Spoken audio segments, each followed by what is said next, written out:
Good morning students. आज हम लोग रेक्टिफायर का तीसरा जो टाइप है ब्रिज वेव रेक्टिफायर वो पढ़ने वाले हैं। इसके पहले हम लोगों ने हाफ वेव रेक्टिफायर, उसके बाद फुल वेव रेक्टिफायर, ये दोनों टाइप के रेक्टिफायर हम लोगों ने पढ़े थे। तुमको मैंने बताया था कि तीनों जो रेक्टिफायर्स होते हैं उसमें क्या डिफरेंस होता है मेन। तो हाफ वेव रेक्टिफायर में हम लोग सिर्फ एक पीएन जंक्शन डायोड यूज़ करते हैं।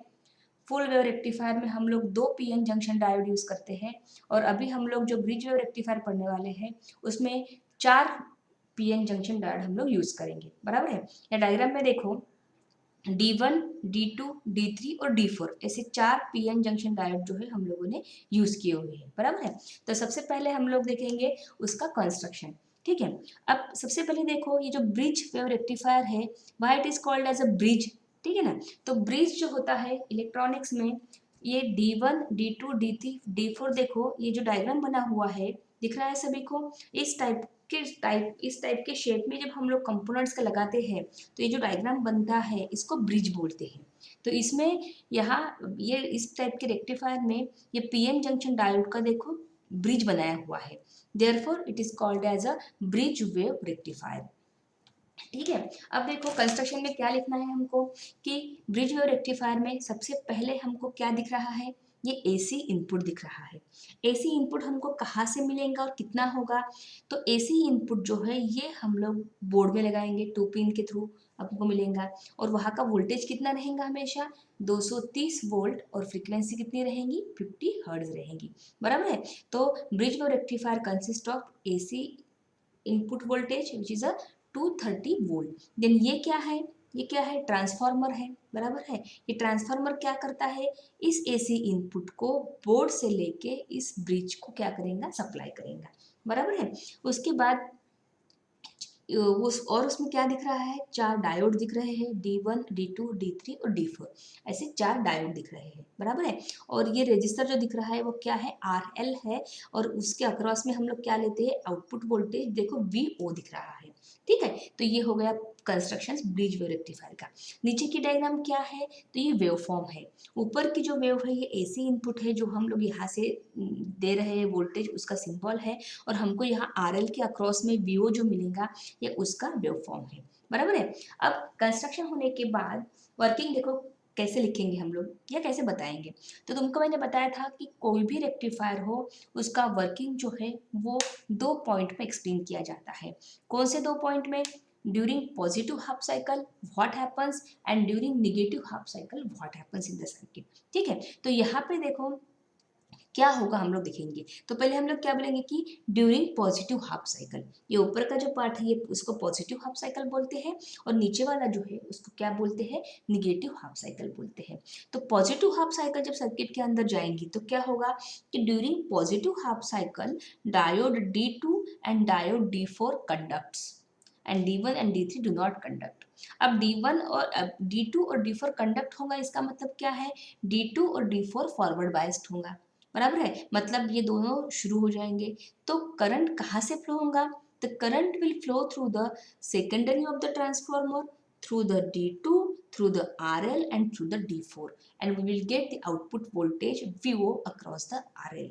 और यहाँ पे देखो आउटपुट मिला हमको, तो यहाँ पे वेव मिली हमको, ठीक है। ये पहला पॉइंट हो गया वर्किंग का ब्रिज रेक्टिफायर का, कि during positive half cycle diode D2 and D4 becomes forward biased and D1 and D3 becomes reverse biased, means what, means D2 and D4 conducts, D1 D3 will remains off, therefore current will flow through the secondary of the transformer, through the D2, through the RL and through the D4, and we will get the output voltage at across the RL, right। ये हो गया पहला point। Now second point, during negative half cycle what happens, ठीक है।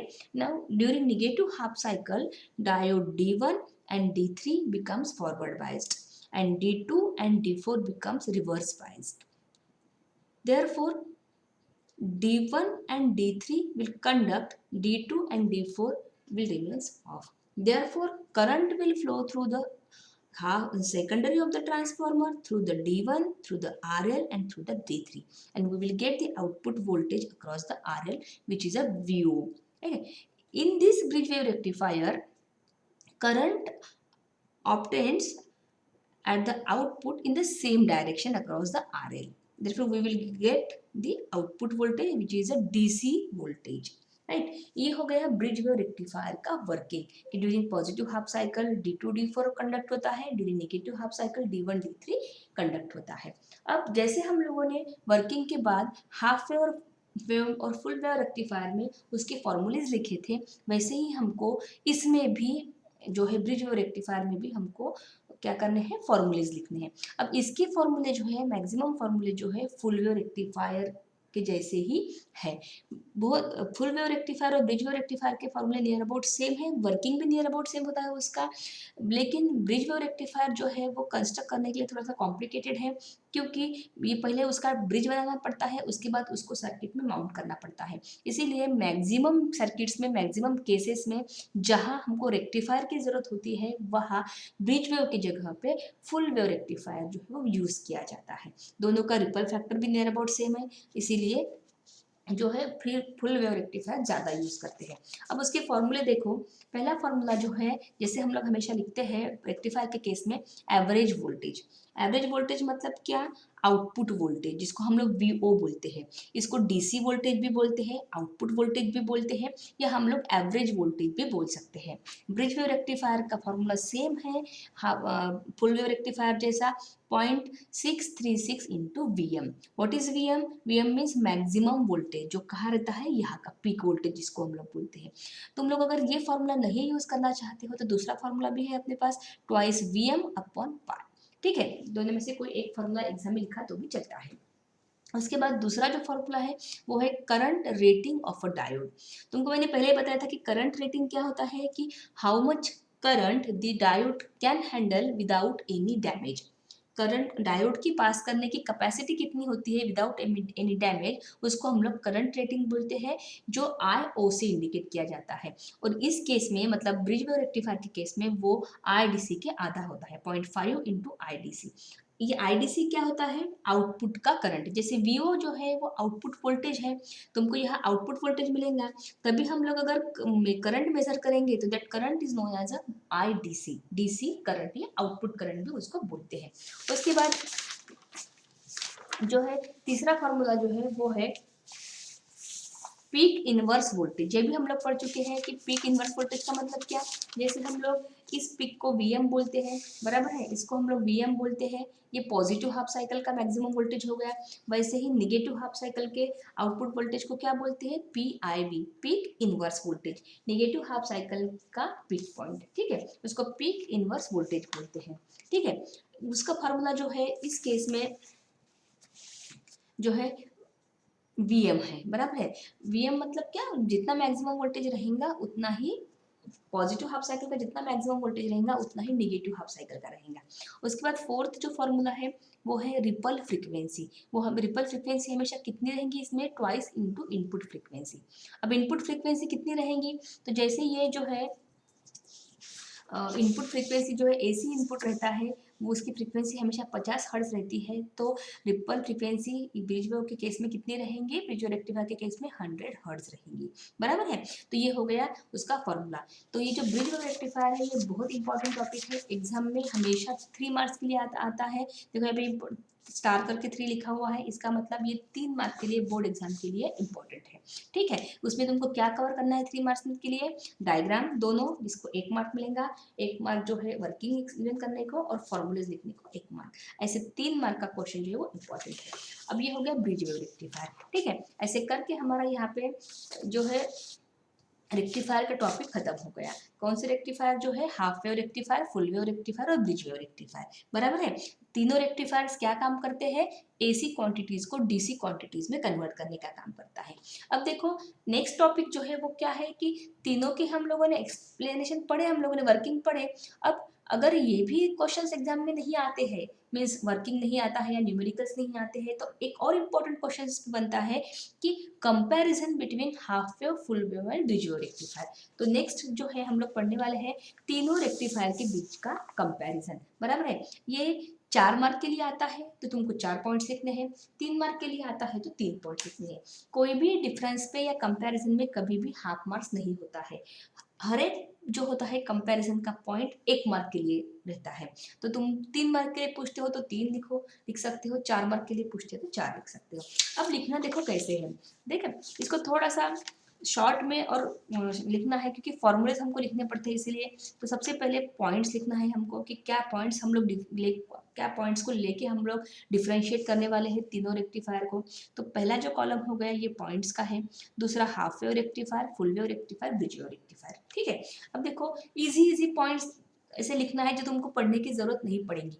ठीक है, जैसे हम लोगों ने तीनों टाइप के रेक्टिफायर पढ़े हैं, तुम लोग अगर उसको अच्छे से लर्न करते हो तो तुमको ये कंपैरिजन का टॉपिक जो है तुमको उसका आंसर अपने आप दिखते आएगा। देखो कैसे, पहला पॉइंट जो है सभी को पता है कि हम लोग एक मेन पॉइंट जिसको लेके तीनों रेक्टिफायर को डिफ्रेंशिएट करते हैं वो है नंबर ऑफ डायोड्स। ठीक है, तो पहला पॉइंट हम लोग लिखेंगे नंबर ऑफ डायोड्स। ऑब्वियस सभी को पता है कि हाफ वेव में एक यूज होता है, फुल वेव में 2 होता है, ब्रिज वेव में 4 होता है। ये 1 मार्क का एक पॉइंट हो गया।